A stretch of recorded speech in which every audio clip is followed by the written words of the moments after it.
আসসালামু আলাইকুম ওয়া রাহমাতুল্লাহি ওয়া বারাকাতুহু। আলহামদুলিল্লাহি ওয়াহদাহু ওয়াসসালাতু ওয়াসসালামু আলা মান লা নাবিয়্যা বা'দাহু। আম্মা বা'দ, ফাআউযু বিল্লাহি মিনাশ শাইতানির রাজীম। বিসমিল্লাহির রহমানির রহিম। আজকে হঠাৎ করে সালাতের সময় চেঞ্জ হয়ে গেছে, এশার সালাতের সময়। এই জন্য মূলত আপনাদের ক্লাসে উপস্থিত হতে আমার দেরি হলো, এই জন্য আমি দুঃখিত। আলহামদুলিল্লাহ, আজকে অনেক গুরুত্বপূর্ণ আলোচনা হবে। ক্লাসের সকল ভাইকে অত্যন্ত মনোযোগের সাথে আলোচনা শ্রবণ করার জন্য বিনীত অনুরোধ করছি। আজকের আলোচনার বিষয় হচ্ছে, আপনারা সকলেই অবগত আছেন যে আমরা গত সপ্তাহে গত ক্লাসে আমাদের তৃতীয় ক্লাসে সাহাবীদের যুগে হাদিস শাস্ত্রের উপর আলোচনা করেছিলাম। আজকে ইনশাআল্লাহ তাবিঈদের যুগে হাদিস শাস্ত্র এবং তার পাশাপাশি হাদিস সংকলনের ইতিহাসে সর্বপ্রথম লিখিত গ্রন্থ মুয়াত্তা মালিক, মুয়াত্তা মালিকের পরিচয়, মুয়াত্তা মালিকের বৈশিষ্ট্য, মুয়াত্তা মালিকের সম্মানিত লেখক ইমাম মালিকের পরিচয়, ইমাম মালিকের ব্যাপারে আলোচনা এবং মুয়াত্তা মালিকের বিষয়ে আলোচনা ইনশাআল্লাহ আমাদের এই ক্লাসে করা হবে। হাদিসের খেদমতে তাবিঈগণ প্রায় 150 হিজরি পর্যন্ত আমরা ধরতে পারি। সর্বপ্রথম হাদিসের খেদমতে তাবিঈগণের যেটা সবচেয়ে বড় অবদান, সেটা হচ্ছে যে আমরা আমাদের ক্লাসগুলোতে অবগত আছি যে পবিত্র কোরআন রাষ্ট্রীয়ভাবে জমা করা হয়েছিল। রাষ্ট্রীয়ভাবে জমা করা হয়েছিল পবিত্র কোরআন, কিন্তু হাদিস রাষ্ট্রীয়ভাবে জমা করা কোনো সময়ই হয়নি। সর্বপ্রথম তাবিঈদের যুগে বিখ্যাত তাবিঈ ওমর ইবনে আব্দুল আজিজ রাহিমাহুল্লাহ মদিনাবাসীর নিকটে চিঠি লেখেন, আনিং বরু হাদিস রাসূলুল্লাহ সাল্লাল্লাহু আলাইহি ওয়াসাল্লাম ফাকতুবুহু ফাইন্নী ক্বাদ খিফতু দুরুসাল ইলমি ওয়া যাহাবা আহলিহি। সহিহ বুখারীর 34 নম্বর হাদিস। 34 নম্বর হাদিসে ইমাম বুখারী রাহিমাহুল্লাহ এটা নকল করেছেন যে ওমর ইবনে আব্দুল আজিজ রাহিমাহুল্লাহ যখন তিনি খলিফা, এই 2.5 বছরের খেলাফতকালে তিনি যে মহান কাজগুলো করেছিলেন, সেই মহান কাজগুলোর অন্যতম একটা ছিল রাষ্ট্রীয়ভাবে হাদিস জমা করার ফরমান তিনি জারি করেছিলেন।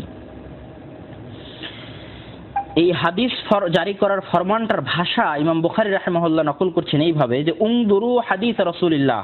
ওমর ইবনে আব্দুল আজিজ চিঠি লিখছেন সকল গভর্নরের নিকটে, বিশেষ করে মদিনাবাসীর নিকটে, যে তোমরা রাসূলের হাদিস দেখো, যাচাই বাছাই করো, খুঁজো, ফাকতুবুহু এবং তাকে লেখো, ফাইন্নী কেননা আমি ওমর বিন আব্দুল আজিজ ক্বাদ খিফতু ভয় পাচ্ছি, দুরুসাল ইলম ওয়া যাহাবা আহলিহি আমি ইলমের মজলিস, ইলমের দার্স, ইলমি দার্স এবং আলেম ওলামার হারিয়ে যাওয়ার, চলে যাওয়ার ভয় পাচ্ছি। এই ফরমান ওমর ইবনে আব্দুল আজিজ রাহিমাহুল্লাহ সর্বপ্রথম জারি করেন, রাষ্ট্রীয়ভাবে হাদিস সংকলনের ফরমান। এটা তাবিঈদের যুগে হয় এবং ওমর ইবনে আব্দুল আজিজ রাহিমাহুল্লাহর এই ফরমান পাওয়ার পরে সবচাইতে বেশি যিনি হাদিস জমা করার ক্ষেত্রে অবদান রাখেন তিনি হচ্ছেন ইমাম জোহরি। ইমাম জোহরি রাহিমাহুল্লাহ তার নির্দেশ অনুযায়ী হাদিস জমা করা শুরু করেন। তার পাশাপাশি অন্যান্য রাষ্ট্রেও, অন্যান্য শহরেও অনেক ইমাম হাদিস জমা করা শুরু করেন।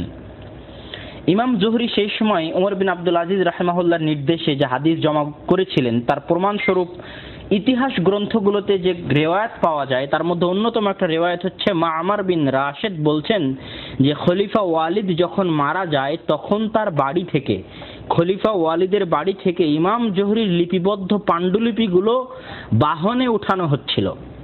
ইমাম জোহরির লিপিবদ্ধ হাদিসের পাণ্ডুলিপি এত বেশি ছিল যে সেগুলোকে উঠানোর জন্য আলাদা বাহনের প্রয়োজন হয়েছিল এবং ইমাম জোহরির লিপিবদ্ধ হাদিসের পাণ্ডুলিপিগুলো উমাইয়া খেলাফতের খলিফাদের রাষ্ট্রীয় দরবারে রাখা হতো বিচার আচার এবং ফায়সালা করার কাজে সহযোগিতার জন্য। তো তাবিঈদের যুগে হাদিস সংকলনের সবচেয়ে বড় কাজটা ওমর বিন আব্দুল আজিজ এবং ইমাম জোহরি রাহিমাহুল্লাহর হাত দিয়ে হয়। সেই সময় আরো লিপিবদ্ধ পাণ্ডুলিপি ছিল তাবিঈদের যুগে, যেগুলোর মধ্যে কিছু পাণ্ডুলিপি এখনো পাওয়া যায়, যেমন আবু জুবায়ের মুহাম্মদ বিন মুসলিমের লিখিত পাণ্ডুলিপি মাকতাবা জাহিরিয়া। আমরা জানি মাকতাবা জাহিরিয়া বিখ্যাত একটা লাইব্রেরি, যে লাইব্রেরিতে বসে শাইখ নাসিরউদ্দিন আলবানী রাহিমাহুল্লাহ হাদিস গবেষণা করতেন ঘন্টার পর ঘন্টা। এই লাইব্রেরিটা পৃথিবীতে যতগুলো পুরাতন হাতে লেখা ওলামায়ে কেরাম এবং আইম্মাদের হাতে লেখা পাণ্ডুলিপি যে সমস্ত লাইব্রেরিতে আছে, তার মধ্যে সবচেয়ে বড় ভান্ডার আছে মাকতাবা জাহিরিয়া দেমাশকে, সিরিয়ার দেমাশকে, যেখানে এখন প্রতিদিন মানুষ রক্তাক্ত হচ্ছে, বোমা হামলা হচ্ছে। সেখানে সবচেয়ে মূল্যবান পাণ্ডুলিপিগুলো এই মাকতাবা জাহিরিয়াতে আছে। সেই মাকতাবা জাহিরিয়াতে এখন এই পাণ্ডুলিপিটা আছে আবু জুবায়ের মুহাম্মদ বিন মুসলিমের পাণ্ডুলিপি। হিশাম বিন উরওয়া বিন জুবাইর ইবনে আল আওয়াম বিখ্যাত তাবিঈ, এনার লিখিত হাদিস সংকলনের পাণ্ডুলিপিটাও মাকতাবা জাহিরিয়াতে আছে। আবু হুমায়দ আত-তাবিল বুখারী শরীফের সহিহ বুখারীর রাবি, বিখ্যাত রাবি, যারা হাদিস রাবিদের যাচাই বাছাই করেন তারা চিনেন এই রাবিকে, আবু হুমায়দ আত-তাবিল। তার লিখিত হাদিসের পাণ্ডুলিপিটা বর্তমান তুরস্কের মাকতাবা শহীদ আলী এই মাকতাবাতে আছে। আবু বুরদা আবু মুসা আশআরী রাদিয়াল্লাহু তাআলা আনহুর আত্মীয় হন, বিখ্যাত তাবিঈ। ইনার লিখিত পাণ্ডুলিপিটাও তুরস্কের মাকতাবা শহীদ আলীতে আছে। আইয়ুব আস-সাখতিয়ানী বিখ্যাত তাবিঈ, তার লিখিত পাণ্ডুলিপিটাও মাকতাবা জাহিরিয়াতে আছে। তো তাবিঈদের লিখিত হাদিস সংকলনের পাণ্ডুলিপিগুলোর মধ্যে উল্লেখযোগ্য এই পাণ্ডুলিপিগুলো এখনো আমাদের মাঝে বিভিন্ন লাইব্রেরিতে মওজুদ আছে, যা এখনো প্রমাণ বহন করে যে তাবিঈদের যুগে হাদিস সংকলন করা হতো। আর সবচাইতে বড় দলিল, যেটা আমি এর আগেও অনেক আলোচনায় বলেছি, যে হাম্মাম বিন মুনাব্বিহ, ইনি আবু হুরায়রা রাদিয়াল্লাহু তাআলা আনহুর বিখ্যাত শাগরেদ হাম্মাম বিন মুনাব্বিহ। হাম্মাম বিন মুনাব্বিহ আবু হুরায়রা রাদিয়াল্লাহু তাআলা আনহু থেকে যে হাদিসগুলো সংকলন করেছিলেন তা তিনি লিখেছিলেন। এই লিখিত পাণ্ডুলিপিটা এখন প্রকাশিত আকারে পাওয়া যায়। তো সবচেয়ে আশ্চর্যের যেটা বিষয়, যে হাম্মাম বিন মুনাব্বিহ যেমন আবু হুরায়রা রাদিয়াল্লাহু তাআলা আনহুর নিকট থেকে লিখিত হাদিসের বইটা, হাদিসের সহিফাটা যেমন লিখিত আকারে সংরক্ষণ করেছিলেন, তেমন তিনি সেটা মৌখিকভাবে তার ছাত্রদেরকে শোনাতেনও। তো তার ছাত্রদের মধ্যে মুসান্নিফ আব্দুর রাজ্জাক, মা'মার বিন রাশিদ, মুসান্নিফ আব্দুর রাজ্জাক, তারপরে তাদের ছাত্রদের মধ্যে ইমাম আহমদ বিন হাম্বল। ইমাম আহমদ বিন হাম্বল হাম্মাম বিন মুনাব্বিহের সানাদে এই যে হাদিসগুলো তার মুসনাদে আহমদে জমা করেছেন আবু হুরায়রা রাদিয়াল্লাহু তাআলা আনহু থেকে হাম্মাম বিন মুনাব্বিহের সানাদে, ওই হাদিসগুলো আর 1000 বছর পরে হাম্মাম বিন মুনাব্বিহের যে পাণ্ডুলিপিটা জার্মানির লাইব্রেরিতে পাওয়া যায় এবং বর্তমানে প্রকাশিত আকারে, ওখানকার হাদিস এবং মুসনাদে আহমদে হাম্মাম বিন মুনাব্বিহের রিওয়ায়াতে বর্ণিত হাদিসগুলোকে মিলিয়ে দেখা হয় যে উভয়ের মধ্যে একটা অক্ষরেরও পার্থক্য নাই। আল্লাহু আকবার। তো এটা সবচেয়ে বড় প্রমাণ যে তাবেঈগণ হাদিস সংকলন করেছেন এবং কতটা গুরুত্বের সাথে মুহাদ্দিসগণ হাদিস সংকলন করতেন তার এটা একটা প্রমাণ। তাবেঈদের যুগে হাদিস খেদমতে অন্যতম একটা মাধ্যম ছিল যে তাবেঈরা হাদিস সংকলনের জন্য সফর করতেন। যেমন ইমাম খতিব বাগদাদির লিখিত মারিফাত উলুমিল হাদিসের প্রথম খণ্ডের 40 পৃষ্ঠায় তিনি বলছেন যে সাঈদ ইবনুল মুসাইয়িব বিখ্যাত তাবেঈ রাহিমাহুল্লাহ, তিনি বলছেন, ইন্নী কুনতু লা উসাফিরু মাসিরাতাল আইয়ামি ওয়াল লায়ালি ফিল হাদিস আল ওয়াহিদ। আমি সাঈদ ইবনুল মুসাইয়িব একটা হাদিস সংগ্রহ করার জন্য কয়েক রাত এবং কয়েক দিন সফর করতাম। তো তাবেঈরা হাদিস সংকলনের জন্য সফর করতেন। তারা সাহাবীদের নিকটে যেতেন, তারপরে বড় তাবেঈদের নিকটে যেতেন ছোট তাবেঈরা। তাবেঈদের যুগে হাদিসের খেদমতের আরেকটা বড় মাধ্যম ছিল যে তাবেঈদের যুগে হাদিস যাচাই বাছাই করা সবচেয়ে ভালো এবং উন্নতভাবে শুরু হয়, এবং এই হাদিস যাচাই বাছাই করার কাজে নেতৃত্ব দেন মুহাম্মদ বিন সিরিন। ইমাম মুসলিম রাহিমাহুল্লাহর মুকাদ্দামা হাদিস নাম্বার 27 ইবনু সিরিনের পক্ষ থেকে নকল করছেন তিনি। ইবনু সিরিন রাহিমাহুল্লাহ বলছেন, লাম ইয়াকুনু ইয়াসআলুনা আনিল ইসনাদি ফালাম্মা ওয়াকাআতিল ফিতনাহ। প্রথম যুগে সানাদ সম্পর্কে জিজ্ঞেস করা হতো না। যখন ফিতনার যুগ শুরু হয়ে গেল উসমান রাদিয়াল্লাহু তাআলা আনহু এবং আলী রাদিয়াল্লাহু তাআলা আনহুর পর, তখন তারা বলতে লাগলেন বা আমরা বলতে লাগলাম, সাম্মু লানা রিজালাকুম, যেই আমাদের সামনে হাদিস বলতো তাকে আমরা বলতাম, এই হাদিস তুমি কার কাছ থেকে শুনেছো, রাবির নাম বলো, সানাদ বলো। ফায়ুনযরু ইলা আহলি সুন্নাহ, তারপরে দেখা হতো যে রাবিগুলো কি আহলুস সুন্নাহর অন্তর্ভুক্ত। যদি আহলুস সুন্নাহ হতো তাহলে তাদের হাদিস গ্রহণ করা হতো, আর যদি আহলুল বিদআহ হতো তাহলে তাদের হাদিস গ্রহণ করা হতো না। মুসলিম 27 নম্বর হাদিস। ইবনু সিরিন রাহিমাহুল্লাহর আরো একটা বিখ্যাত কওল আছে, সহিহ মুসলিমেরই 26 নম্বর মুকাদ্দামা ভূমিকাতে আছে। ইমাম মুহাম্মদ বিন সিরিন রাহিমাহুল্লাহ বলছেন, ইন্না হাযাল ইলমা দীন, এই হাদিসের জ্ঞান হচ্ছে দ্বীন। ফানজুরু, অতএব তোমরা দেখো, আম্মান তাখুদুনা দীনাকুম, তোমরা তোমাদের দ্বীন কাদের নিকট থেকে গ্রহণ করছো। তো এই সংক্ষিপ্ত আলোচনায় আমরা যেটা বুঝতে পারলাম, ইমাম জোহরি, সাঈদ ইবনুল মুসাইয়িব, মুহাম্মদ বিন সিরিন এবং ওমর ইবনে আব্দুল আজিজ তাবেঈদের যুগে রাষ্ট্রীয়ভাবে সর্বপ্রথম হাদিস সংকলনের নির্দেশ দেন ওমর ইবনে আব্দুল আজিজ। বুখারী 34 নম্বর হাদিস। তার নির্দেশ অনুযায়ী হাদিস সংকলনে সবচেয়ে বড় অবদান রাখেন ইমাম জোহরি, এবং তার পাণ্ডুলিপির ঘটনাও আমি আপনাদের সামনে বললাম। এবং আরো যে সমস্ত তাবেঈ সেই যুগে হাদিস সংকলন করতেন সেগুলো কিছু প্রকাশিত, কিছু পাণ্ডুলিপি আকারে কোন লাইব্রেরিতে আছে সেগুলো আলোচনা করলাম। আর সাঈদ ইবনুল মুসাইয়িব এবং মুহাম্মদ বিন সিরিন এনারা তাবেঈদের যুগে যে হাদিস যাচাই বাছাই করতেন, সানাদ যাচাই বাছাই করতেন, তারও কিছু প্রমাণ পেশ করলাম। এই হলো তাবিঈদের যুগে রাসূল সাল্লাল্লাহু আলাইহি ওয়াসাল্লামের হাদিসের খেদমতের সংক্ষিপ্ত রূপ। তো 150 হিজরির মধ্যে ইমাম মালিক রাহিমাহুল্লাহ, ইনি তাবিঈদের অন্তর্ভুক্ত।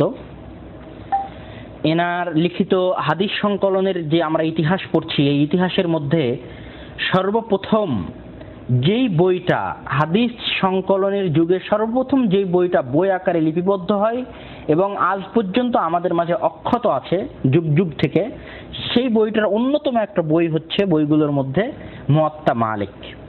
তো সর্বপ্রথম আমরা ইমাম মালিক সম্পর্কে জানবো যে আসলে ইমাম মালিককে। ইমাম মালিকের জন্ম 93 হিজরিতে, আর 93 হিজরিতে মারা যান রাসূল সাল্লাল্লাহু আলাইহি ওয়াসাল্লামের খাদেম আনাস রাদিয়াল্লাহু তাআলা আনহু। সেই হিজরিতেই জন্মগ্রহণ হয় মালিক রাহিমাহুল্লাহর।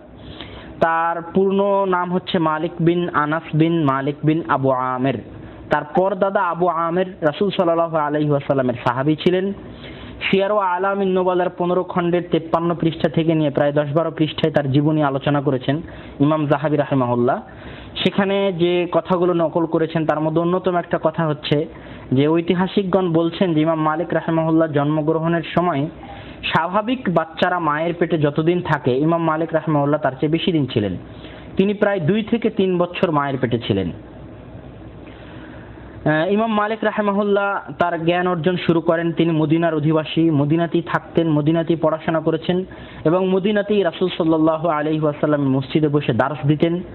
তার দার্সের খ্যাতি সারা দুনিয়াতে ছিল এবং তার দার্সের সবচেয়ে বড় বৈশিষ্ট্য হচ্ছে তিনি হাদিস পড়ানোর সময় রাসূলের কবরের দিকে ইশারা করে বলতেন যে ক্বালা সাহিবু হাযাল কবর, এই কবরের অধিবাসী বলে। তারপরে তারও বিখ্যাত কওল আছে যে দুনিয়ার সকলের কথা গ্রহণ করা হবে আবার ফেলে দেওয়া হবে, কিন্তু এই কবরের অধিবাসীর কথা শুধুই গ্রহণ করা হবে। তো ইমাম মালিক রাহিমাহুল্লাহ যখন মুয়াত্তা মালিক লেখেন, মুয়াত্তা মালিক যখন লেখা শুরু করেন, এটা প্রায় 140 হিজরির দিকে তিনি শুরু করেন ঐতিহাসিকদের মতে, এবং মুয়াত্তা মালিক লেখা শেষ করার পর থেকে নিয়ে প্রায় 30-40 বছর যাবৎ তিনি মুয়াত্তা মালিকের দাস জনগণের সামনে দিতে থাকেন এবং মুয়াত্তা মালিকের মধ্যে বাড়াতে থাকেন, কমাতে থাকেন, হাদিস যোগ করতে থাকেন, হাদিস বাদ দিতে থাকেন। তো ইমাম মালিক রাহিমাহুল্লাহর সম্পর্কে তেমন কিছু বলার প্রয়োজন নাই, তিনি আমাদের প্রশংসার মুখাপেক্ষী নন। ইমাম মালিক তো ইমাম মালিক। তারপরেও তার সম্পর্কে দুই একটা কথা বলতে, একটা জয়ীফ হাদিস ইমাম মালিক রাহিমাহুল্লাহর শানে পড়া হয় বা শোনানো হয়। হাদিসটা তিরমিজিতেও আসে, মিশকাতেও আছে, যে রাসূল সাল্লাল্লাহু আলাইহি ওয়াসাল্লাম বলেছেন ইউশিকু আন ইয়াযরিবান নাস আকবাদাল ইবিল, এমন একটা সময় আসবে যখন মানুষ উটের লেজ বা উটের লেজে বাড়ি দিবে তথা দ্রুতগামী করবে এবং সফর করবে ইলম হাসিলের জন্য, কিন্তু ইলম কোথাও পাবে না আ'লাম মিন আলিমিল মাদিনা, মদিনাতে এবং মদিনার একজন আলেম ছাড়া দুনিয়াতে আর কোথাও সেই সময় ইলম পাবে না। তো এই হাদিসের সানাদে মূলত আবু ইবনু জুরাইজ এবং আবু জুবাইর নামে দুইজন মুদাল্লিস রাবি আছে, তারা আন দিয়ে বর্ণনা করেছে। আর মুদাল্লিস রাবি যখন আনার মাধ্যমে বর্ণনা করে তখন হাদিস জয়ীফ হয়, তো এই জন্য হাদিসটা জয়ীফ। কিন্তু এই হাদিস অনেক মুহাদ্দিস ইমাম মালিক রাহিমাহুল্লাহর শানে পেশ করেছে, যেমন সুফিয়ান ইবনু উয়াইনা রাহিমাহুল্লাহর পক্ষ থেকে মানে বর্ণিত আছে যে তিনি বলতেন যে আমি এই হাদিসের মনে করতাম যে এই হাদিসের হচ্ছে সাঈদ ইবনুল মুসাইয়িব, কিন্তু পরবর্তীতে আমার মনে হয় যে না, এই হাদিসটার উদ্দেশ্য মূলত ইমাম মালিক। লাম ইয়াবকা লাহু নাযীরুন ফি বিল মাদিনা, মদিনাতে তার মতো আলেম মদিনা কোনোদিন জন্ম দেয়নি, তার আগেও তার পরে তার মতো আলেম মদিনা কোনোদিন জন্ম দেয়নি। তো ইমাম মালিক রাহিমাহুল্লাহ, কাজী ইয়াজ বলছেন যে সুফিয়ান ইবনু উয়াইনার এই কথাটা সঠিক সূত্রে প্রমাণিত। তো আল্লাহু আলাম, এই হাদিসটা জয়ীফ, এই হাদিসটা ইমাম মালিকের শানে পড়া হয় ইমাম মালিকের ফজিলতে। তো আমরা এই হাদিস ইমাম মালিকের শানে পড়ি আর না পড়ি, এই হাদিস দ্বারা দলিল গ্রহণ করি আর না করি, ইমাম মালিক তো ইমাম মালিকই। তিনি হাদিস সংকলনে যেমন অবদান রেখেছেন, ফিকহি শাস্ত্রে যেমন অবদান রেখেছেন, ইলমি দিক দিয়ে যেমন অবদান রেখেছেন, তাকওয়া, পরহেজগারিতা, চলনে ফিরনে, সুন্নাতের অনুসরণে, সব দিক থেকে তিনি ছিলেন অগ্রগণ্য, অতুলনীয় এবং অসাধারণ। ইমাম মালিক রাহিমাহুল্লাহর পক্ষ থেকে ঐতিহাসিকগণ নকল করেন যে ইমাম মালিক রাহিমাহুল্লাহ যখন মুয়াত্তা লিপিবদ্ধ করেন তখন ইমাম মালিক রাহিমাহুল্লাহর দেখা দেখি আরো অনেকেই মুয়াত্তা লিপিবদ্ধ করা শুরু করে। ইমাম মালিক রাহিমাহুল্লাহর সামনে যখন তার ছাত্ররা এটা পেশ করে তখন ইমাম মালিক রাহিমাহুল্লাহ বললেন যে ফামা লিল্লাহ ইয়াবকা, যেটা আল্লাহ সুবহানাহু ওয়া তাআলার সন্তুষ্টির জন্য লেখা হয়েছে সেটাই বাকি থাকবে। তো আমরা আজকে দেখতে পাচ্ছি যে ইমাম মালিক রাহিমাহুল্লাহ লিখিত মুয়াত্তা সেই যুগ থেকে নিয়ে আজ পর্যন্ত প্রায় 1400-1200 বছর থেকে ইমাম মালিক রাহিমাহুল্লাহর মুয়াত্তা অক্ষতভাবে পৃথিবীর প্রায় প্রতিটা দার্সে, হাদিসের দার্সে পড়ানো হয়ে থাকে এবং ইমাম মুয়াত্তার মূল্যায়ন সারা দুনিয়ার সকল মুহাদ্দিস সর্বযুগে করে এসেছেন। তো ইমাম মালিক রাহিমাহুল্লাহর পরিচয় আমরা এখানে আপাতত শেষ করছি। ইমাম মালিক রাহিমাহুল্লাহর মৃত্যু 179 হিজরিতে। ইমাম মালিক রাহিমাহুল্লাহ তার মুয়াত্তা লেখনির পিছনে যে ইতিহাস নকল করা হয়, এই ইতিহাসের সত্য মিথ্যা আল্লাহু আলাম। আব্দুল ফাত্তাহ আবু গুদ্দাও এই ইতিহাস নকল করেছেন যে বাদশাহ আবু জাফর আল মানসুর একদা ইমাম মালিক রাহিমাহুল্লাহকে বললেন যে আপনি এমন কিছু জমা করুন আমাদের জন্য। এটা তারিখ ইবনে খালদুনে আছে, প্রথম খণ্ডর 17-18 পৃষ্ঠায় এই ঘটনাটা, যে আবু জাফর আল মানসুর একবার হজ করতে গেল, হজ করতে গিয়ে ইমাম মালিকের সাথে দেখা হলো। তো ইমাম তৎকালীন বাদশাহরা আলেম ওলামাদের খুব সম্মান করতেন। তখন বাদশাহ খলিফা আবু জাফর আল মানসুর ইমাম মালিককে বলছেন যে লাম ইয়াবকা আলা ওয়াজহিল আরদি আ'লামু মিন্নি ওয়া মিনকা, দুনিয়ার বুকে আপনার চাইতে জ্ঞানী এখন আর কেউ নাই। আর নিজেকেও বলছেন যে আমিও রাসূল সাল্লাল্লাহু আলাইহি ওয়াসাল্লামের হাদিস সম্পর্কে বেশি জ্ঞান রাখি, কিন্তু আমি খেলাফত নিয়ে ব্যস্ত আছি, আর আপনি তো মানুষকে হাদিসের দার্স দেন। তো এমন কিছু লিখুন যেখান থেকে ভবিষ্যৎ প্রজন্ম উপকার লাভ করবে। তো আবু জাফর আল মানসুরের এই অনুরোধ রক্ষা করার ক্ষেত্রে খাতিরে ইমাম মালিক রাহিমাহুল্লাহ মূলত মুয়াত্তা লেখা শুরু করেন। এটা ইবনে খালদুনের রিওয়ায়াত, তারিখ ইবনে খালদুন প্রথম খণ্ড 17-18 পৃষ্ঠা। এই হলো মুয়াত্তা মালিক কেন লেখা শুরু করলেন তার কারণ। এই গ্রন্থের নাম কেন মুয়াত্তা রাখলেন? মুহাদ্দিসগণ বা ইতিহাস বলছে যে ইমাম মালিকের মুয়াত্তার আগে আর কোনো গ্রন্থের নাম মুয়াত্তা রাখা হয়নি। তার আগে জামি' নাম ছিল, তার আগে রিসালা নাম ছিল, কিন্তু মুয়াত্তা নামে কোন গ্রন্থের নাম ইমাম মালিক রাহিমাহুল্লাহর আগে ছিল না। ইমাম মালিকই সর্বপ্রথম এই নামে তার বইয়ের নাম রাখেন। তো এই নাম রাখার দুটো কারণ মুহাদ্দিসরা উল্লেখ করেছেন। একটা হচ্ছে মুয়াত্তা শব্দের অর্থ হচ্ছে তামহিদ, তাসহিল, সহজ করা। তো আবু জাফর আল মানসুরের অনুরোধে হাদিস চর্চা এবং হাদিস পড়া মানুষের জন্য সহজ করার খাতিরে ইমাম মালিক এই গ্রন্থ লেখেন। সেখান থেকেই মুয়াত্তা নামকরণ করা হয়। মুয়াত্তা নামকরণের আরেকটা কারণ হচ্ছে যে আরবি শব্দ ওয়াতা শব্দের অর্থ হচ্ছে একমত হওয়া, পরস্পরে একমত হওয়া, মুওয়াফাকাত করা। তো আবু হাতেম আর রাজি রাহিমাহুল্লাহর পক্ষ থেকে ইমাম সুয়ুতি বর্ণনা করছেন যে আবু হাতেম আর রাজিকে কথা জিজ্ঞেস করা হলো কেন ইমাম মালিক তার বইয়ের নাম মুয়াত্তা রাখলেন। তো ইমাম মালিক বলেছিলেন যে আরাজতু কিতাবি হাযা আলা 70 ফাকিহান মিন ফুকাহাইল মাদিনাহ। ইমাম মালিক বলছেন যে আমি আমার এই মুয়াত্তাকে মদিনার 70 জন বিদ্বানের নিকটে পেশ করেছিলাম। ফাকুল্লুহুম ওয়াতাআনি আলাইহি, তো সকলেই আমার এই মুয়াত্তার বিষয়ে আমার সাথে একমত পোষণ করেছেন। ফাসাম্মাইতুহুল মুয়াত্তা, তো তখন আমি এই বইটার নাম রেখে দিয়েছি মুয়াত্তা। তো এই গেল মুয়াত্তা মালিক। এটা আপনারা পাবেন তানভীরুল হাওয়ালিক, এটা মুয়াত্তা মালিকের শারাহ গ্রন্থ, পৃষ্ঠা নাম্বার 6 এর দিকে এই কারণগুলো পাবেন যে মুয়াত্তা মালিকের নাম কেন মুয়াত্তা রাখা হয়েছে। দারুল কুতুব আল ইলমিয়া থেকে প্রকাশিত তানভীরুল হাওয়ালিক। তো এই গেল মুয়াত্তা মালিক নামকরণের দুটো কারণ। তারপরে মুয়াত্তা মালিক সম্পর্কে আমাদের যে আলোচনা থাকবে মুয়াত্তা মালিকের বৈশিষ্ট্য। মুয়াত্তা মালিকের সবচেয়ে বড় বৈশিষ্ট্য হচ্ছে দুটা। একটা, পৃথিবীর বুকে লিখিত সর্বপ্রথম সুশৃঙ্খলবদ্ধ অধ্যায় আকারে সাজানো, বাব আকারে সাজানো হাদিসের গ্রন্থ।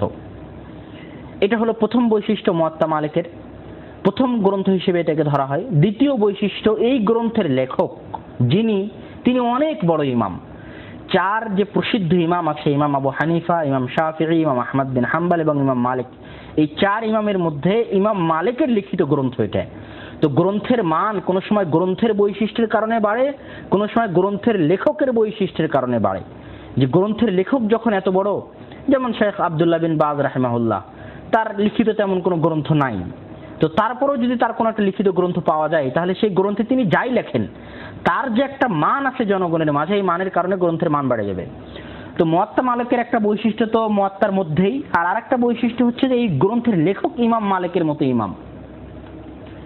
এবং মুয়াত্তা মালিকের তৃতীয় বৈশিষ্ট্য, মুয়াত্তা মালিক সম্পর্কে ইমাম শাফিঈ রাহিমাহুল্লাহ বলছেন আসাহুল কুতুব বাদা কিতাবিল্লাহ, আল্লাহর কিতাব কোরআন মাজিদের পরে সবচেয়ে বিশুদ্ধ গ্রন্থ হচ্ছে মুয়াত্তা মালিক। এই কথাটা অনেক মুহাদ্দিস ইমাম শাফিঈ রাহিমাহুল্লাহর পক্ষ থেকে নকল করেছেন। এখন আমাদের মনের মধ্যে প্রশ্ন আসতে পারে যে আমরা তো এতদিন যাবৎ শুনে আসলাম যে পবিত্র কোরআনের পরে সবচেয়ে বিশুদ্ধ গ্রন্থ হচ্ছে সহিহ আল বুখারী, আর আজকে শুনলাম ইমাম শাফিঈ রাহিমাহুল্লাহ বলছেন পবিত্র কোরআনের পরে সবচেয়ে বিশুদ্ধ গ্রন্থ হচ্ছে মুয়াত্তা মালিক, তাহলে উপায়?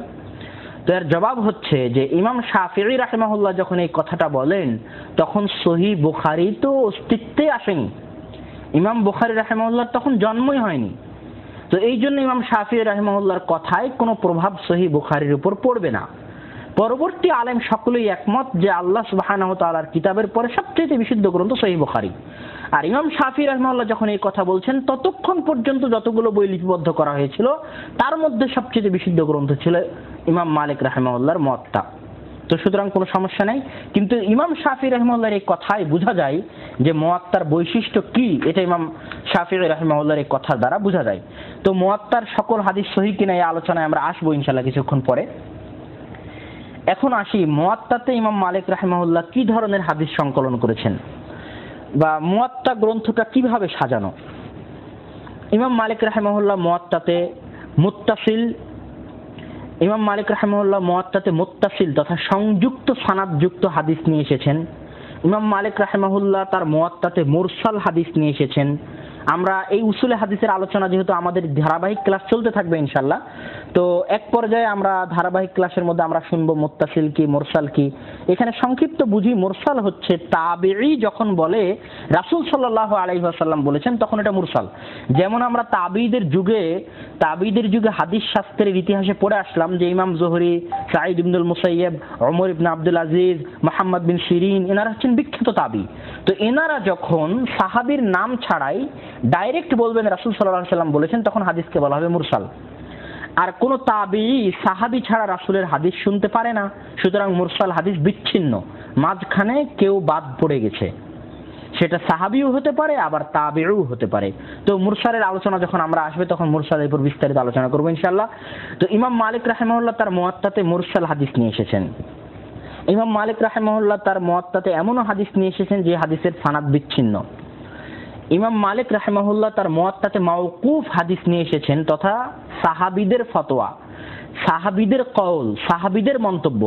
সাহাবীরা বলছেন না যে রাসূল সাল্লাল্লাহু আলাইহি ওয়াসাল্লাম বলেছেন, সাহাবীরা নিজেরাই বলছেন, সাহাবীদের নিজেদেরই কথা, নিজেদেরই মন্তব্য, নিজেদেরই ফতোয়াকে বলা হয় মাওকুফ হাদিস। সাহাবীদের মাওকুফ হাদিস নিয়ে এসেছেন। ইমাম মালিক রাহিমাহুল্লাহ তার মুয়াত্তাতে ফিকহি মাসলা মাসাইলের উপরও আলোচনা করেছেন যে এই হাদিস থেকে এই মাসলা ইস্তেমবাত হয়, এই হাদিসের উপর মদিনাবাসীর আমল আছে, এই হাদিসের পক্ষে আমি মন্তব্য করি বা এই হাদিস থেকে এই মাসলা ইস্তেমবাত হয়। বিশেষ করে কোন হাদিসের উপর মদিনাবাসীর আমল আছে, মদিনাবাসী কোন হাদিসের উপর আমল করে, এগুলো তিনি মুয়াত্তা মালিকের মধ্যে বলেন। আর সর্বশেষ ইমাম মালিক রাহিমাহুল্লাহ তার মুয়াত্তা মালিকের মধ্যে এমন কিছু রিওয়ায়াত নিয়ে আসেন যেগুলোকে উসুলে হাদিসের পরিভাষায় বা পরবর্তী মুহাদ্দিসগণ যে রিওয়ায়াতগুলোর নাম দিয়েছেন বালাগাত ইমাম মালিক। তার মানে হচ্ছে ইমাম মালিক কিছু রিওয়ায়াত নিয়ে আসেন এই ভাষাটা হচ্ছে কি আমি বলি আরবিতে। ইমাম মালিক রাহিমাহুল্লাহ বলবেন যে বালাগানি আন্না রাসূল সাল্লাল্লাহু আলাইহি ওয়াসাল্লাম ক্বাল, বাস। মুয়াত্তাতে এরকম শত শত হাদিস পাবেন। ইমাম মালিক রাহিমাহুল্লাহ বলছেন বালাগানি আন্না রাসূল সাল্লাল্লাহু আলাইহি ওয়াসাল্লাম ক্বাল, এতটুকুই, কোনো সানাদ নাই, কিচ্ছু নাই, সাহাবীর নাম নাই, তাবির নাম নাই। এই বাক্যটার অর্থ হচ্ছে আমার নিকটে পৌঁছেছে যে রাসূল সাল্লাল্লাহু আলাইহি ওয়াসাল্লাম বলেছেন, বাস এই কথা দিয়ে হাদিস শুরু করে দেন। ইমাম মালিক রাহিমাহুল্লাহর মুয়াত্তাতে এই জাতীয় অনেক হাদিস আছে যেগুলোতে তিনি শুধু এইটুকুই বলেন যে আমার নিকটে পৌঁছেছে যে রাসূল সাল্লাল্লাহু আলাইহি ওয়াসাল্লাম বলেছেন। তো এগুলোকে পরবর্তী মুহাদ্দিসগণ নাম দিয়েছেন বালাগাত ইমাম মালিক। তো এই গেল ইমাম মালিক রাহিমাহুল্লাহর বইয়ের মধ্যে তিনি কি জাতীয় আলাপ আলোচনা করেন, ইমাম মালিক রাহিমাহুল্লাহ তার বইয়ের মধ্যে কি জাতীয় আলোচনা নিয়ে আসেন। আর ইমাম মালিক রাহিমাহুল্লাহর বই সাজানোর যে ঢংটা, সেই ঢংটার মধ্যে অন্যতম আছে আমরা তো আলোচনা করলামই, তারপরেও ইমাম মালিক রাহিমাহুল্লাহ প্রথমে হাদিস নিয়ে আসেন, তারপরে হাদিসের শেষে আহলুল মদিনার আমল নিয়ে আসেন। কখনো কখনো ফিকহি কওল জিকির করেন যে হাদিসের থেকে কোন ফকিহ কোন কথা বলেছেন, মদিনার ফকিহরা কি বলেছেন। কখনো কখনো হাদিসের যে কঠিন শব্দগুলো থাকে সেই কঠিন শব্দগুলোর শাব্দিক অর্থও তিনি বলে দেন। আর আমাদের মাঝে যে মুয়াত্তা মালিক আছে, এই মুয়াত্তা মালিকটা শুরু হয়েছে কিতাব উকুতিস সালাত সলাতের সময় দিয়ে, সলাতের সময় অধ্যায় দিয়ে শুরু হয়েছে আমাদের মাঝে যে মুয়াত্তা মালিকটা আছে সেই মুয়াত্তা মালিক। এই পর্যায়ে আসবো আমরা মুয়াত্তা মালিকের রিওয়ায়াত। মুয়াত্তা মালিকের অনেক রিওয়ায়াত আছে, তার মধ্যে আচ্ছা এই জিনিসটা আগে বুঝেন যে মুয়াত্তা মালিকের অনেক রিওয়ায়াত বলতে কি বোঝানো হয়। ইমাম মালিক রাহিমাহুল্লাহর দার্সে হাদিস দার্স দেওয়া হতো কিভাবে জানেন? ইমাম মালিক রাহিমাহুল্লাহর দার্সে হাদিস দার্স দেওয়া হতো, ছাত্র পড়তো আর ইমাম মালিক রাহিমাহুল্লাহ শুনতেন। এটা হচ্ছে ইমাম মালিক রাহিমাহুল্লাহর দার্স দেওয়ার ধরন। যদিও সেই সময়ে অন্যান্য মুহাদ্দিসরা দার্স দিতেন, মুহাদ্দিসরা নিজেরাই হাদিস পড়তেন, ছাত্ররা শুনতো। এটা ছিল দার্স দেওয়ার ধরন। কিন্তু ইমাম মালিক রাহিমাহুল্লাহর দার্স দেওয়ার ধরন ছিল ছাত্ররা পড়তো, তার লিখিত বই তার সামনে, আর ইমাম মালিক রাহিমাহুল্লাহ শুনতেন। তো এই যে টানা 40 বছর ইমাম মালিক রাহিমাহুল্লাহ তার মুয়াত্তা মালিকের দার্স দিলেন, তো 40 বছর তার একটা ছাত্র ইমাম মালিকের কাছে বসে থাকেনি। যেমন আমি মনে করেন গেলাম 2012 সালে, তারপর আমি 1 বছর ইমাম মালিকের কাছে তার মুয়াত্তা মালিক পড়লাম, 2013-তে আমি ফিরে চলে আসলাম। আমার পরে মনে করেন আরেকজন গেল আব্দুর রহমান নামে, সে 2015 থেকে 2016, 17, 18 পর্যন্ত ইমাম মালিকের কাছে মুয়াত্তা পড়লো, তারপরে সে ফিরে চলে আসলো। এই যে 40 বছরে হাজার হাজার ছাত্র ইমাম মালিকের কাছে মুয়াত্তা পড়েছে, তো সবাই ইমাম মালিকের কাছে মুয়াত্তা পড়ার পর মুয়াত্তা নিজের খাতায় লেখে, তারপরে পড়া শেষ হয়ে গেলে আবার নিজ দেশে চলে যায় বা অন্য মুহাদ্দিসের কাছে যায়। তো এই যে ছাত্র পরিবর্তন হচ্ছে, এই 40 বছরে ইমাম মালিক রাহিমাহুল্লাহ তার মুয়াত্তাতে হাদিস বাড়াইছেন।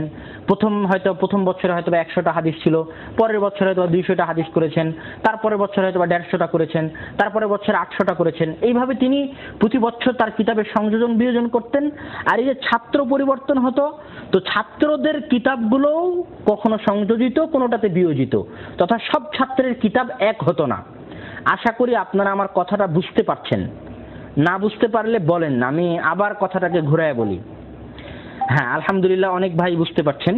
তো এটাকে বলা হয় রিওয়ায়াত। এখন আমি ইমাম মালিকের কাছে 1 বছর পড়ার পর প্রথম দিকে মনে করেন আমি পড়লাম, ইমাম মালিক যখন মুয়াত্তা লিখেছে, মুয়াত্তা লেখার পর আমি ইমাম মালিকের কাছে মুয়াত্তা পড়লাম, তারপর আমি মুয়াত্তা মালিক লিখলাম, ইমাম মালিকের কাছে পড়লাম, বাড়িতে চলে আসলাম, আর ইমাম মালিকের কাছে যাইনি।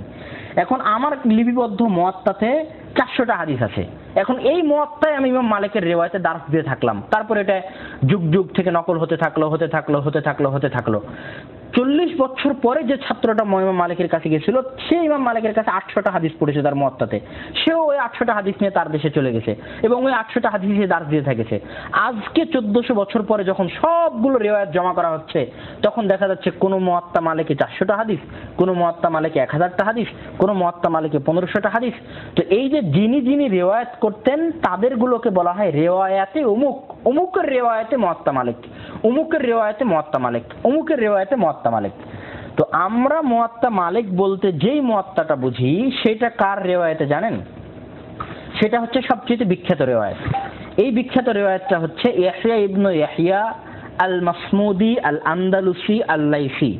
ইনি বর্তমান স্পেনের আন্দালুস শহর থেকে এসেছিলেন মদিনাতে ইমাম মালিক রাহিমাহুল্লাহর নিকটে পড়তে। তিনি ইমাম মালিক রাহিমাহুল্লাহর কাছে মুয়াত্তা পড়ার পর যে মুয়াত্তাটা নিয়ে গেছেন তার দেশে, সেই মুয়াত্তাটাই সবচেয়ে বেশি গ্রহণযোগ্যতা পেয়েছে। আর গ্রহণযোগ্যতা পাওয়ার সবচেয়ে বড় কারণ হচ্ছে যে মুয়াত্তা মালিকের যে কয়েকটা লিখিত ব্যাখ্যা গ্রন্থ আছে, তার মধ্যে সবচেয়ে বিখ্যাত ব্যাখ্যা গ্রন্থ হচ্ছে, ব্যাখ্যা গ্রন্থের আলোচনায় আসবে এই আলোচনাগুলো, তার মধ্যে সবচেয়ে বিখ্যাত ব্যাখ্যা গ্রন্থ হচ্ছে হাফিজ ইবনে আব্দুল বার রাহিমাহুল্লাহর লেখা ব্যাখ্যা গ্রন্থ আত-তামহিদ আল ইস্তিযকার। তো এই হাফিজ ইবনে আব্দুল বার অনেক বড় ইমাম। তো তিনি যখন মুয়াত্তা মালিকের ব্যাখ্যা লিখলেন, তখন তিনি রিওয়ায়াতে ইয়াহইয়ার ব্যাখ্যা লিখলেন। তো রিওয়ায়াতে ইয়াহইয়ার ব্যাখ্যা যেহেতু হাফিজ ইবনে আব্দুল বারের মতো বড় আলেম লিখেছে, তো তখন থেকে রিওয়ায়াতে ইয়াহইয়া সারা দুনিয়াতে প্রসিদ্ধ হয়ে গেল এবং সেটা আমরা মুয়াত্তা মালিক বলে জানি। তো এটা গেল রিওয়ায়াতে ইয়াহইয়া। আর একটা বিখ্যাত রিওয়ায়াত হচ্ছে আব্দুল্লাহ বিন মাসলামা আল কানাবির লেখা রিওয়ায়াত। এটা একটা বিখ্যাত রিওয়ায়াত। এই রিওয়ায়াতটা সবচেয়ে পছন্দ ছিল ইবনে মাইনের নিকটে, ইমাম নাসাইর নিকটে, ইবনুল মাদিনির নিকটে। ইমাম মালিকের যতগুলো রিওয়ায়াত আছে তার মধ্যে সব ইবনে মাইনের নিকটে, ইমাম নাসাইর নিকটে, ইবনুল মাদিনির নিকটে সবচেয়ে প্রিয় রিওয়ায়াত ছিল আব্দুল্লাহ বিন মাসলামা আল কানাবির রিওয়ায়াত। আর আব্দুল্লাহ বিন মাসলামের কানাবির রিওয়ায়াত অল্প কিছুদিন হলো, কয়েক বছর হলো সৌদি আরবে প্রকাশিত হয়েছে পাণ্ডুলিপি থেকে। এতদিন যাবৎ পাণ্ডুলিপি আকারে ছিল, এখন প্রকাশিত হয়ে আমাদের সামনে এসেছে। এবং আব্দুল্লাহ বিন মাসলামা আল কানাবি এই মুয়াত্তাতে অনেক হাদিস যেগুলো আমাদের দেশে প্রচলিত মুয়াত্তার মধ্যে নাই, সেটা আব্দুল্লাহ বিন মাসলামা আল কানাবির মুয়াত্তাতে পাওয়া যায়। এই জন্য এর উপরও বাংলা অনুবাদ হওয়া বা গবেষণা হওয়া উচিত বলে মনে করি। তৃতীয় আর একটা ইমাম মালিকের সবচেয়ে প্রসিদ্ধ রেওয়ায়েত হচ্ছে, আমরা জানি ইমাম আবু হানিফা রাহিমাহুল্লাহর দুইজন বিখ্যাত শাগির্দ আছে, একজন ইমাম মুহাম্মদ আর একজন ইমাম আবু ইউসুফ। তো ইমাম মুহাম্মদ রাহিমাহুল্লাহ যেমন ইমাম আবু হানিফার শাগির্দ ছিলেন, তেমন ইমাম মালিকেরও শাগির্দ ছিলেন। তো ইমাম মুহাম্মদ যখন কুফা থেকে আসেন ইমাম মালিকের নিকটে পড়তে, তো তখন ইমাম মালিকের নিকটে তিনি যে মুয়াত্তা পড়েছিলেন সেই মুয়াত্তাটাও মুয়াত্তা মালিক, যদিও আমাদের দেশের হানাফি শিক্ষা প্রতিষ্ঠানগুলোতে বা আমাদের মাঝে ইমাম মুহাম্মদের লিখিত এই গ্রন্থটা মুয়াত্তা মুহাম্মদ নামে পরিচিত। তো অনেকেই মনে করে যে এটা মনে হয় ইমাম মুহাম্মদের নিজস্ব রিওয়ায়াত। এটা ভুল, চরম ভুল ধারণা। ইমাম মুহাম্মদের যে মুয়াত্তা মুহাম্মদ আমাদের মাঝে প্রচলিত এবং প্রসিদ্ধ, এটা ইমাম মুহাম্মদের নিজস্ব রিওয়ায়াত নয়। তিনি ইমাম মালিকের যে মুয়াত্তা পড়েছিলেন ইমাম মালিকের কাছে, সেই মুয়াত্তাই ইমাম মুহাম্মদের রিওয়ায়াতে যেটা আছে সেটাকে আমরা মুয়াত্তা মুহাম্মদ বলে জানি। এতটুকু পার্থক্য যে ইয়াহইয়ার যে রিওয়ায়াত আছে, ইয়াহইয়া আল-লাইসি প্রসিদ্ধ রিওয়ায়াত যেটা আমাদের মাঝে, আব্দুল্লাহ বিন মাসলাম আল-কানাবির যে রিওয়ায়াত আছে, সেগুলোতে তারা নিজেদের পক্ষ থেকে কিছু বাড়ায়নি। কিন্তু ইমাম মুহাম্মদ রাহিমাহুল্লাহ যখন ইমাম মুয়াত্তা মালিক যখন ইমাম মালিকের নিকটে পড়লেন এবং পড়ার পর নিজের দেশে নিয়ে গেলেন এবং সেটার দার্স দেওয়া শুরু করলেন এবং তিনি আবার নতুন করে লিখলেন, সংযোজন বিয়োজন করলেন, তখন তিনি হানাফি মাযহাবে ওখানে ইমাম মালিক রাহিমাহুল্লাহ বলেন যে এটার উপর আহলুল মদিনার আমল আছে। তখন মুয়াত্তা মুহাম্মাদের সম্মানিত ইমাম মুহাম্মদ বলেন যে এটার উপর আবু হানিফা রাহিমাহুল্লাহর আমল আছে বা এটার উপর আমাদের আমল আছে। এইভাবে বইয়ের মধ্যে তিনি হানাফি মাযহাবের কওল, আবু হানিফা রাহিমাহুল্লাহর কওল তিনি বৃদ্ধি করেন। এই জন্য মূলত বইটাকে আর মুয়াত্তা মালিক না বলে মুয়াত্তা মুহাম্মদ বলা হয়। কিন্তু মূলত যে হাদিসগুলো বইটাতে আছে সেই হাদিসগুলো সবই মুয়াত্তা মালিক তথা ইমাম মালিকের রিওয়ায়াত। তো এই গেল প্রসিদ্ধ তিনটা রিওয়ায়াত। আমাদের মাঝে যেটা মুয়াত্তা মালিক বলে আমরা জানি সেটা ইয়াহইয়া ইবনে ইয়াহইয়া আল-লাইসি। আর আরেকটা যেটাতে সবচেয়ে বেশি হাদিস আছে ইমাম মালিকের রিওয়ায়াতে, যেটা কিছুদিন আগে প্রকাশিত হয়েছে, সেটা আব্দুল্লাহ বিন মাসলাম আল-কানাবির রিওয়ায়াত। আর আমাদের দেশে যেটা মুয়াত্তা মুহাম্মদ নামে প্রসিদ্ধ সেটাও ইমাম মালিকের মুয়াত্তা মালিক। তো সেটা আমরা মুয়াত্তা মুহাম্মদ বলে জানি, এটা আমাদের একটা ভুল ধারণা। তো এই গেল মুয়াত্তা মালিকের রিওয়ায়াত। ইমাম মালিক রাহিমাহুল্লাহর শুধু লিখিত গ্রন্থ কি মুয়াত্তা? না, ইমাম মালিক রাহিমাহুল্লাহর মুয়াত্তা ছাড়াও আরো কিছু লিখিত চিঠি যিনি বিভিন্ন সময় বিভিন্ন দেশের গভর্নরদের কাছে, বিভিন্ন আলেম ওলামার কাছে পাঠিয়েছিলেন, সেগুলোও কিছু প্রকাশিত আকারে এই যুগে পাওয়া যায়, কিছু পাওয়া যায় না। যেমন তিনি আব্দুল্লাহ বিন ওয়াহাবের নিকটে তাকদীরের বিষয়ে এবং কাদারিয়াদের রদ্দে একটা চিঠি লিখেছিলেন। তারপরে এরকম আরো অনেক কিছুই পাওয়া যায় তার নিকট থেকে, কিছু ফতোয়াও পাওয়া যায় লিখিত আকারে। তো আলাদা গ্রন্থ বলতে যেটা সবচেয়ে প্রসিদ্ধ সেটা এটাই। আর লাইস ইবনে সাদের নিকটে একটা চিঠি লিখেছিলেন, এটা সম্ভবত ইবনুল কাইয়িম রাহিমাহুল্লাহ তার ওই ইলামুল মুওয়াক্কিনে নকল করেছেন লাইস ইবনে সাদের নিকটে ইমাম মালিকের চিঠি। তারপরে লাইস ইবনে সাদ আবার পাল্টা চিঠি লেখেন ইমাম মালিকের নিকটে। তো এই জাতীয় কিছু চিঠি, এই জাতীয় কিছু পত্র, এগুলো ইমাম মালিক, যেগুলোতে ইমাম মালিক রাহিমাহুল্লাহ কিছু হাদিসও উল্লেখ করেছেন, সেগুলো আজও কিছু কিছু পাওয়া যায়। তারপরে আলোচনায় আমরা আসবো মুয়াত্তা মালিকের লিখিত ব্যাখ্যা গ্রন্থ। মুয়াত্তা মালিকের লিখিত ব্যাখ্যা গ্রন্থ মালিকি মাযহাবের একটা ওয়েবসাইটে আমি কিছু ঘাটাঘাটি করলাম। তো মালিকি মাযহাবের ওয়েবসাইটে ঘাটাঘাটি করার পর তারা মুয়াত্তা মালিকের উপর লিখিত গ্রন্থ, সেটা মুয়াত্তা মালিকের ব্যাখ্যা গ্রন্থ হোক, মুয়াত্তা মালিকের যে হাদিসের রাবিগুলো আছে, রুয়াতগুলো আছে, সেই রুয়াতগুলোর উপর আলাদা গ্রন্থ হোক, মুয়াত্তা মালিকের যেগুলো মুরসাল হাদিস আছে সেগুলোকে আলাদা করে সাজানো হোক, মুয়াত্তা মালিকের মধ্যে যেগুলো বালাগাত আছে, যেগুলো আমি কিছুক্ষণ আগে আপনাদের বুঝালাম, সেগুলো আলাদা করে সাজিয়ে হোক, বিভিন্ন স্টাইলে মুয়াত্তা মালিককে কবিতার আকারে সাজিয়ে হোক, বিভিন্ন স্টাইলে মুয়াত্তা মালিকের উপর যত বই লেখা হয়েছে তার একটা লিস্ট মালিকি মাযহাবের ওয়েবসাইটে দিয়েছে। তো প্রায় 180টা বই লেখা হয়েছে। তো আমি দেখে আশ্চর্য হলাম যে 180টা বইয়ের লিস্ট তারা দিয়েছে। তো যেই বইয়ের উপর সবচাইতে বেশি বই লেখা হয় সেটা বইয়ের গ্রহণযোগ্যতা এবং কবুলিয়তের প্রমাণ, যে বইটা অনেক দামি। তো 180টা গ্রন্থ যদি মুয়াত্তা মালিকের উপর লেখা হয় আরবিতে, তাহলে বোঝা যাচ্ছে যে মুয়াত্তা মালিক কত দামি এবং কত গ্রহণযোগ্য এবং মাকবুল একটা গ্রন্থ। তো আমি শুধু ব্যাখ্যা গ্রন্থগুলো আলোচনা করব। তার মধ্যে সবচেয়ে প্রসিদ্ধ ব্যাখ্যা গ্রন্থ হচ্ছে হাফেজ ইবনে আব্দুল বার। হাফিজ ইবনে আব্দুল বারের লেখা গ্রন্থ আত-তামহিদ লিমা ফিল মুয়াত্তা মিনাল মাআনি ওয়াল আসানিদ।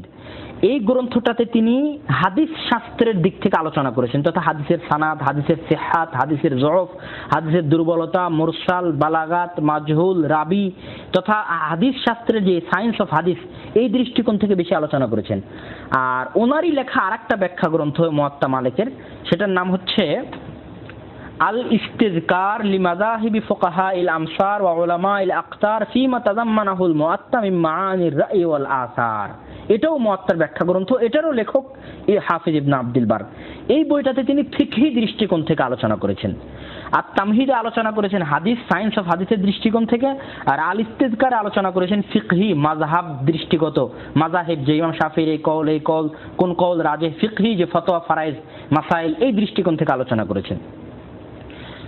তারপরে আরেকটা বিখ্যাত ব্যাখ্যা গ্রন্থ শারহুজ জারকানি, আব্দুল্লাহ বিন মুহাম্মদ বিন আব্দুল বাকি আজ-জারকানি আল মালিকি, এটাও ইমাম মুআত্তা মালিকের বিখ্যাত ব্যাখ্যা গ্রন্থ। আরেকটা ব্যাখ্যা গ্রন্থ ইমাম সুয়ুতির লেখা তানভীরুল হাওয়ালিক শারহ মুআত্তা ইমাম আল মালিক, এটাও প্রসিদ্ধ ব্যাখ্যা গ্রন্থ।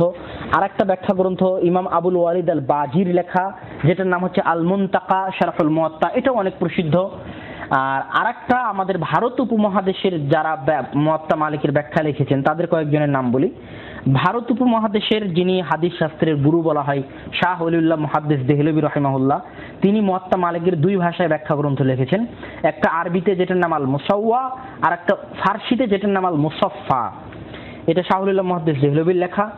আর আব্দুল হাই লাখনবী নামে একজন বিখ্যাত হানাফি পণ্ডিত, হাদিস শাস্ত্রের আলেম এবং মুহাদ্দিস, তার লেখা তালিকুল মুমাজ্জাদ, এটা মুআত্তা মালিকের ব্যাখ্যা, কিন্তু এটা তিনি রিওয়ায়াতে মুহাম্মদ, ইমাম মুহাম্মদ যেটা আমাদের দেশে মুআত্তা মুহাম্মদ নামে প্রসিদ্ধ, ওই রিওয়ায়াতে ইমাম মালিকের যে হাদিসগুলো আছে সেটার উপর তিনি ব্যাখ্যাটা লিখেছেন। আর আমাদের দেশে আরেকটা বিখ্যাত, ভারত উপমহাদেশের আরেকজন বিখ্যাত আলেম মাওলানা জাকারিয়া আল কান্দালভি, যাকে আমরা ফাজাইল আমলের নামক গ্রন্থ আছে সেই গ্রন্থের লেখক হিসেবে বেশি চিনি। তো তার ফাজাইল আমল গ্রন্থ পড়লে হয়তো বা অনেকেই মনে হবে যে তিনি হাদিসের সহিহ জয়ীফ সম্পর্কে কিচ্ছু জানেন না, কত জয়ীফ জাল হাদিস এই বইয়ের মধ্যে তিনি জমা করেছেন।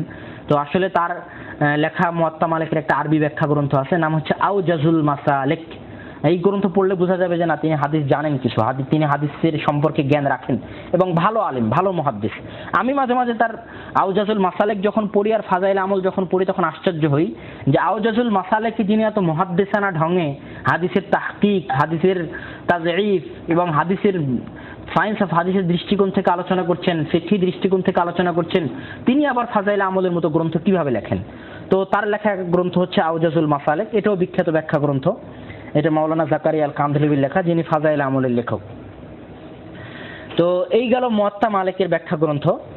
আর আরেকটা কথা এখানে গুরুত্বপূর্ণ উল্লেখযোগ্য, সেটা হচ্ছে যে আমরা মুআত্তা মালিকের যে রিওয়ায়াতগুলোর আলোচনা করলাম, যে মুআত্তা মালিকের বিখ্যাত কিছু রিওয়ায়াত যেগুলোর মধ্যে হাদিসের সংখ্যা কম বেশি আছে, তো হাফিজ ইবনে আব্দুল বার যিনি মুআত্তা মালিকের উপর ব্যাখ্যা গ্রন্থ লিখেছেন দুইটা, একটা সায়েন্স অফ হাদিসের দৃষ্টিকোণ থেকে আর একটা ফিকহি দৃষ্টিকোণ থেকে, তিনি তার নিকটে মুআত্তা মালিকের যত রিওয়ায়াত ছিল সব রিওয়ায়াতগুলোকে জমা করে মুআত্তা মালিককে আলাদা করে সাজান। এই রিওয়ায়াতে যে হাদিস, এই রিওয়ায়াতে যে হাদিস আছে সেগুলোকে আলাদা করলেন, তারপরে এই রিওয়ায়াতে যে হাদিস নাই কিন্তু অন্য রিওয়ায়াতে আছে সেগুলোকে জমা করলেন, তারপরে এই রিওয়ায়াতে যে হাদিস নাই কিন্তু অন্য রিওয়ায়াতে আছে সেগুলোকে জমা করলেন। এইভাবে সব রিওয়ায়াত থেকে হাদিসগুলোকে তিনি জমা করেছিলেন। সেই বইটার নাম হচ্ছে আত-তাকাসসি ফি মারিফাতি শুয়ুখ মালিক ইবনে আনাস রাদিয়াল্লাহু তাআলা আনহু ফিল মুআত্তা ওয়া যিকরু আহাদিসিহি, লম্বা একটা বই। তো এই বইটা এতদিন যাবত পাণ্ডুলিপি আকারেই ছিল, অল্প কিছুদিন হলো মালিক সউদ বিশ্ববিদ্যালয়ের তত্ত্বাবধানে পাণ্ডুলিপি থেকে বইটা প্রকাশিত হয়েছে। তো এই বইটা মূলত বলা যায় যে মুআত্তা মালিকের যত রিওয়ায়াত আছে সবগুলোরকে ঘিরে ধরেছে এবং সবগুলোরই একটা সার নির্যাস বলা যায় এই গ্রন্থটাকে। এই পর্যায়ে আমরা ইমাম মালিকের যে বালাগাত বা ইমাম মালিকের গ্রন্থে যে মারাসিল আছে এই আলোচনা করব ইনশাআল্লাহ। ইমাম মালিক রাহিমাহুল্লাহর হাদিস সংখ্যা কত, এটা বলছেন যে হাদিস সংখ্যা কত, এই প্রশ্নের সঠিক কোনো উত্তর দেওয়া যাবে না, কেননা যে রিওয়ায়াত সেই রিওয়ায়াত অনুযায়ী হাদিস সংখ্যার পার্থক্য হতে থাকে। আমাদের দেশে যেটা প্রচলিত রিওয়ায়াত আছে সেটাতে প্রায় 1000-দেড়েকের মতো হাদিস আছে। রিওয়ায়াত যেটা আপনার আব্দুল্লাহ ইবনে মাসলাম আল কানাবি, ওটাতে অনেক হাদিস আছে। রিওয়ায়াত মুহাম্মদ বিন, ওটাতে অনেক হাদিস আছে। তো রিওয়ায়াতের পার্থক্য ভেদে হাদিসের সংখ্যার পার্থক্য হয়। তো ইমাম মালিকের মুআত্তা গ্রন্থটা কি সহিহ, মানে এই গ্রন্থে কি যত হাদিস আছে সবই কি সহিহ?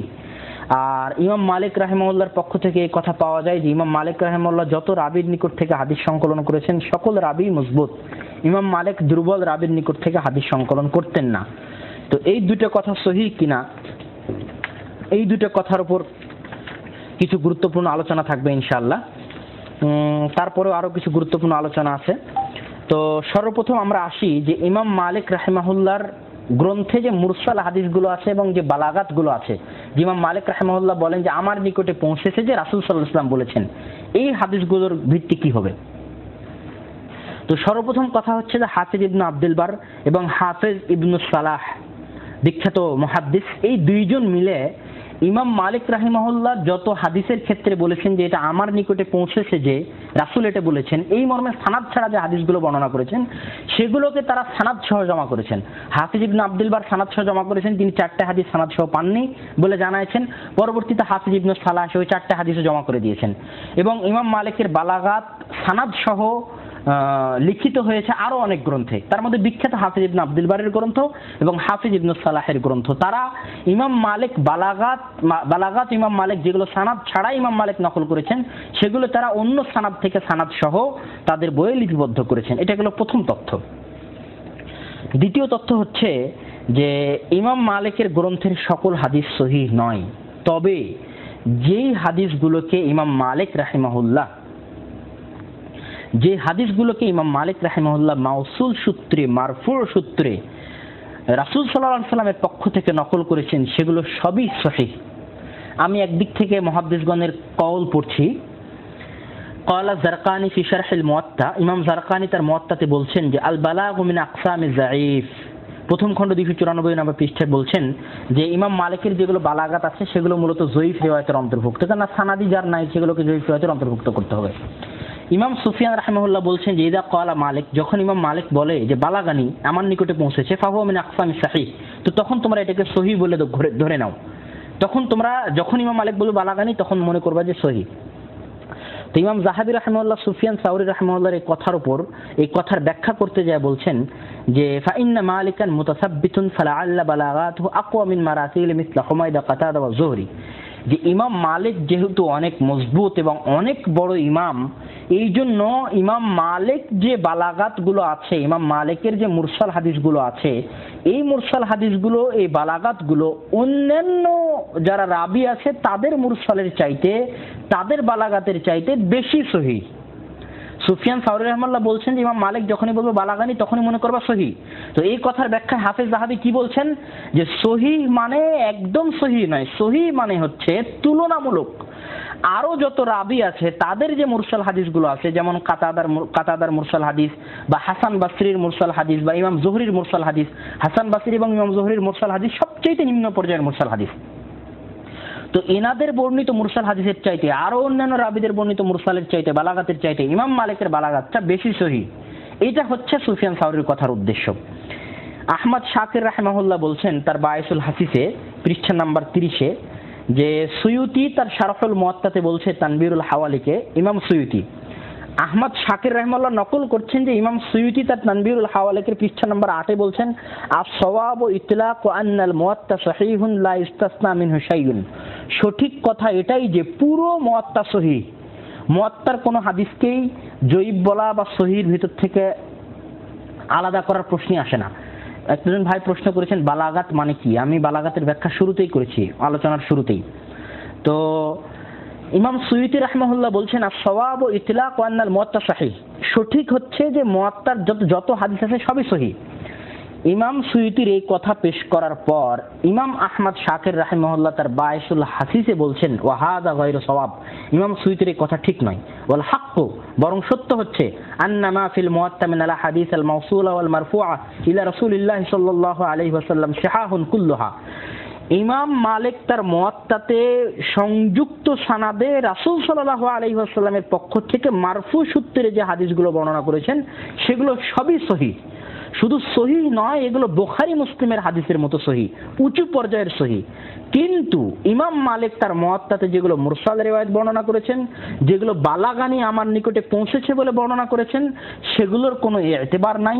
এগুলো অন্য গ্রন্থের হাদিসের মতোই, এগুলোর সানাদ যাচাই করা হবে, সানাদ যদি পাওয়া যায় তাহলে সানাদের রাবিদের দিকে দেখা হবে, যদি সানাদ না পাওয়া যায় তাহলে জয়ীফ বলে গণ্য করা হবে, এগুলোকে সহিহের অন্তর্ভুক্ত করা হবে না। আর এই কথাটাই সঠিক এবং এই কথাটা কি পরবর্তী যারা মুতাআখিরিন মুহাদ্দিসিন যেমন শায়খ নাসিরউদ্দিন আলবানী রাহিমাহুল্লাহ ইনিও ইমাম আহমদ শাকিরের কথাকে প্রাধান্য দিয়েছেন। তবে এখান থেকে আমরা এই সংক্ষিপ্ত আলোচনা থেকে যেটা বুঝতে পারলাম সেটা হচ্ছে যে ইমাম মালিক যদি কোনো হাদিসকে মারফু সূত্রে মুত্তাসিল সানাদে সংযুক্ত সানাদে বর্ণনা করেন তাহলে সেটা নিঃসন্দেহে সহিহ। এবং এই কথাই শাইখ জুদাই তার কিতাব তাহরির উলুমুল হাদিসের 2য় খণ্ডের 836 পৃষ্ঠাতে বলেছেন। এই কথা ইমাম আহমদ শাকিরও বলেছেন। কিন্তু ইমাম মালিক যদি মুরসাল সূত্রে বর্ণনা করেন, ইমাম মালিক যদি বালাগানি বলে বর্ণনা করেন, তাহলে ইমাম মালিকের এই হাদিসের সানাদ আমাদের দেখতে হবে। আর এই হাদিসগুলোর সানাদ পাওয়া যায়, আমরা কিছুক্ষণ আগে আলোচনা করলাম যে হাফিজ ইবনে আব্দুল বার সেগুলো সানাদ জমা করেছে, ইবনে সালাহ সেগুলো সানাদ জমা করেছে। তাহলে সানাদ দেখা হবে, সানাদ যদি সঠিক হয় তাহলে হাদিস গ্রহণ করা হবে। আর যখনই এরকম কোন মন্তব্য আপনারা পাবেন ইমামদের পক্ষ থেকে, যেমন আহমদ শাকির রাহিমাহুল্লাহ বললেন যে যতগুলো মারফু সূত্রে পাওয়া যায়, মুত্তাসিল সূত্রে পাওয়া যাবে, সবই সহিহ। তো কখন দেখা যাচ্ছে যে গবেষণা করতে করতে একটা জয়ীফ হাদিস পাওয়া গেল এগুলোর মধ্যে, মারফু সূত্রের মধ্যে, মুত্তাসিল সূত্রের মধ্যে, তাহলে তখন হয়তো বলবেন যে আহমদ শাকির কি ভুল বললেন। আসলে এই জাতীয় কথাগুলো ইমামগণ যখন বলেন তখন অধিকাংশ দেখে বলেন যে 100টাতে 98টাই সহিহ, তখন বলেন সবই সহিহ। তো একদম তার নিশ্চিত জ্ঞান কারো কাছে নাই, তো আমরা ধরে নেব আলহামদুলিল্লাহ সবই সহিহ। আর অনেকেই বালাগাতের যে উদাহরণ, বালাগাতের একটা উদাহরণ দিয়ে দিই, যে ইমাম মালিকের বালাগাতের একটা উদাহরণ, মুয়াত্তা মালিকের 17 নম্বর হাদিস। ইমাম মালিক বলছেন যে আন্নাহু বালাগাহু, ইমাম মালিকের নিকটে পৌঁছেছে যে আন্না আব্দুল্লাহ ইবনে ওমর ওয়া যায়েদ ইবনে সাবিত, আব্দুল্লাহ বিন ওমর এবং যায়েদ ইবনে সাবিত, কানা ইয়াকুলানি, তারা দুইজন বলতেন, মান আদরাকা রাকাআতা ফাকাদ আদরাকা সাজদাতা, যে ব্যক্তি রুকু পেল সে যেন সাজদা পেল। তো এইটা তিনি আব্দুল্লাহ বিন ওমর এবং যায়েদ বিন সাবিত থেকে এইভাবে নকল করছেন যে আমার নিকটে পৌঁছেছে যে, এটাই হলো বালাগাত ইমাম মালিক। এখন আমরা আরেকটা আলোচনায় আসি যে ইমাম মালিক যাদের নিকট থেকে হাদিস সংগ্রহ করেছেন তারা কি সবাই মজবুত রাবী? তো এই কথা ইয়াহইয়া ইবনে মাঈন সহ আরো অনেক মুহাদ্দিস বলেছেন, যেমন তাহজিবুত তাহজিবের 6ষ্ঠ খণ্ডের 10ম পৃষ্ঠায় দেখতে পারেন, তাহজিবুল কামালের 27তম খণ্ডের 112 পৃষ্ঠায় দেখতে পারেন।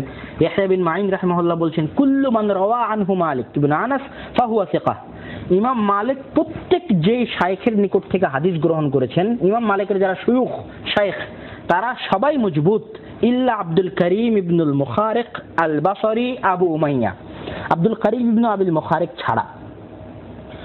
তো এখানে আরো কিছু কথা আমাদের মাঝে প্রচলিত আছে। অনেকেই মনে করে যে ইমাম মালিকের, মুয়াত্তা মালিকের যত রাবি আছে সব রাবি মজবুত। মূলত কথা এরকম নয়। শুধু ইমাম মালিকের যারা শায়েখ, ইমাম মালিক যাদের নিকট থেকে হাদিস সংগ্রহ করছেন, যারা তার শায়েখ, তাদের ক্ষেত্রে এই কথা অনেক মুহাদ্দিসই বলেছেন যে ইমাম মালিকের সব শায়েখই হচ্ছেন মজবুত। তো ইয়াহইয়া ইবনে মাঈন বলছেন ইল্লা আব্দুল করিম ইবনে আবিল মুখারিক, আব্দুল করিম ইবনে আবিল মুখারিক ছাড়া। তো এই ক্ষেত্রেও সবচেয়ে যেটা সঠিক কথা, সঠিক মন্তব্য, সেটা হচ্ছে যে ইমাম মালিকের মুয়াত্তার যেই রাবীগণ, যেই শুয়ুখগণ বা যেই রাবীগণ মদিনার অধিবাসী, আহলুল মদিনা, তারা সবাই সিকাহ। ইমাম মালিক সবাই মজবুত। ইমাম মালিক তার মুয়াত্তাতে মদিনার অধিবাসীদের নিকট থেকে যে হাদিসগুলো নেন, তার মুয়াত্তা মালিকের যে রাবীগুলো মদিনার অধিবাসী, তার যে শুয়ুখগুলো মদিনার অধিবাসী, তারা সবাই সিকাহ বা মজবুত, এতে কোনো সন্দেহ নাই। কিন্তু রাবী যদি বাসরার হয়, কুফার হয়, সিরিয়ার হয়, তাহলে তাদের সম্পর্কে ইমাম মালিক হয়তো বা অত ভালোভাবে জানতে পারেননি।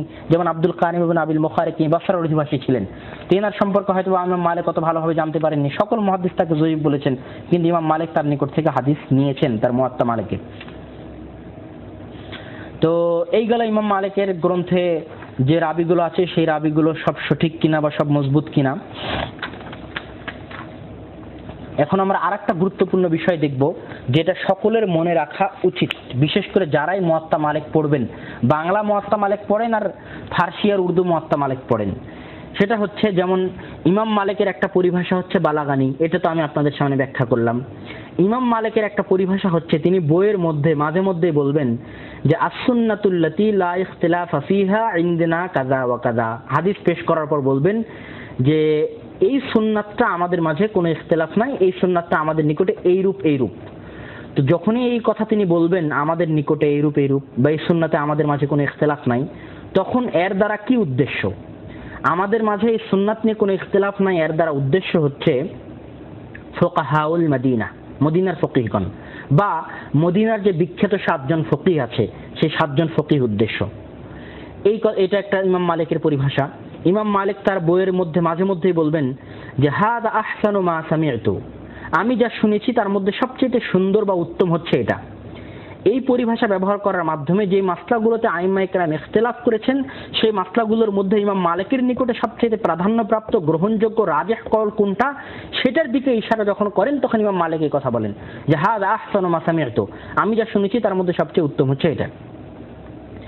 ইমাম মালিক তার বইয়ের মধ্যে মাঝে মধ্যে বলেন যে রাবির নাম নেন না, রাবির নাম না নিয়ে বলেন যে আনিস সিকাহ আন বুকাইর ইবনে আব্দুল্লাহ ইবনে আল আশাজ। তো যখন এই সানাদে তিনি আনিস সিকাহ বলবেন যে একজন মজবুত রাবি আমাকে হাদিস শুনিয়েছে, তাকে হাদিস শুনিয়েছে বুকাইর ইবনে আব্দুল্লাহ ইবনে আল আশাজ, তো সানাদে যখন বুকাইর ইবনে আব্দুল্লাহ ইবনে আল আশাজ থাকবে আর ইমাম মালিক যখন শুধু মজবুত রাবি বলবেন, রাবির নাম বলবেন না, তখন সেখান থেকে উদ্দেশ্য হবে আমর ইবনে আল হারিস অথবা মাখরামা ইবনে বুকাইর। ইমাম মালিক যখন আমর ইবনে শুআয়বের সানাদে বলবেন যে আমর ইবনে শুআয়ব আন আবিহি আন জাদ্দিহি, এই সানাদে বা আমর ইবনে শুআয়ব থেকে অন্য রাবির সানাদে যখন বলবেন যে একজন মজবুত রাবি আমাকে হাদিস শুনিয়েছে, তখন এখানে মজবুত রাবি দ্বারা উদ্দেশ্য হবে দুইজন, হয় ইমাম জুহরি অথবা আব্দুল্লাহ ইবনে ওয়াহাব।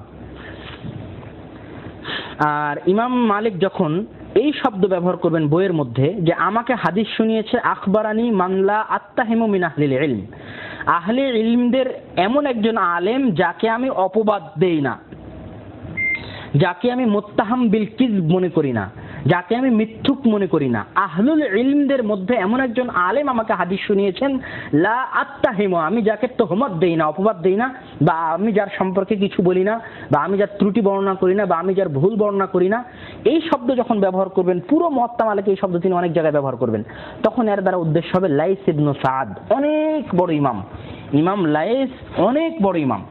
তো ইমাম লাইসের সাথে ইমাম মালিকের কিছু দ্বন্দ্ব ছিল। ইমাম লাইস কিছুটা আহলুর রায়দের দ্বারা প্রভাবিত ছিলেন আর ইমাম মালিক আহলুল হাদিসদের দ্বারা প্রভাবিত ছিলেন।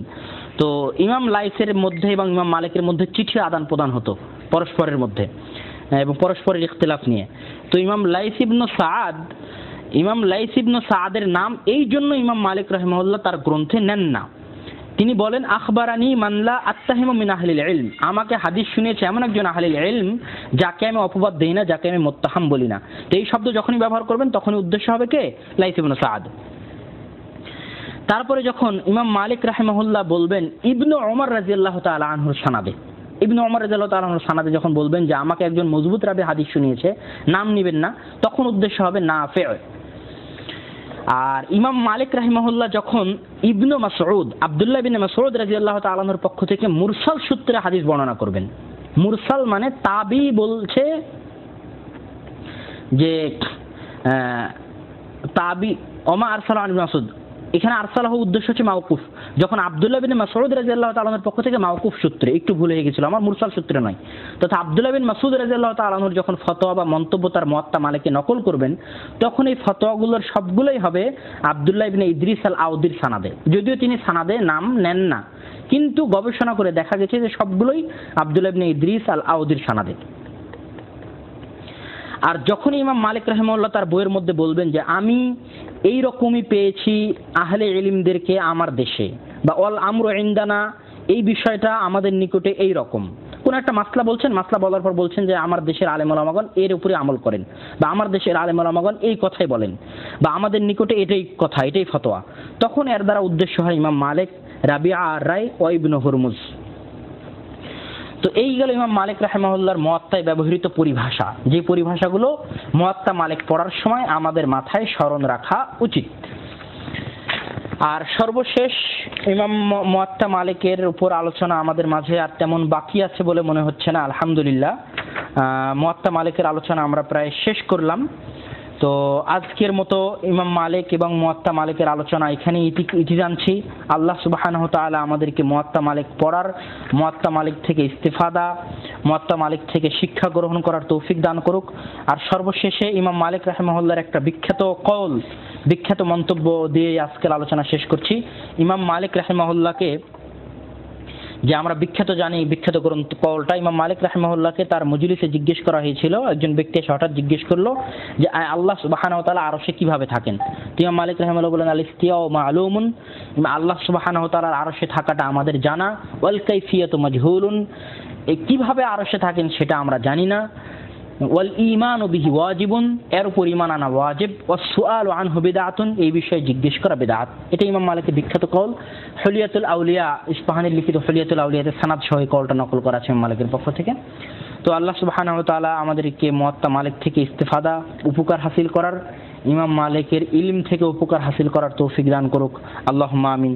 এই বলে আমি আজকে আমার আলোচনা এখানেই শেষ করছি। আসসালামু আলাইকুম ওয়া রাহমাতুল্লাহি ওয়া বারাকাতুহু।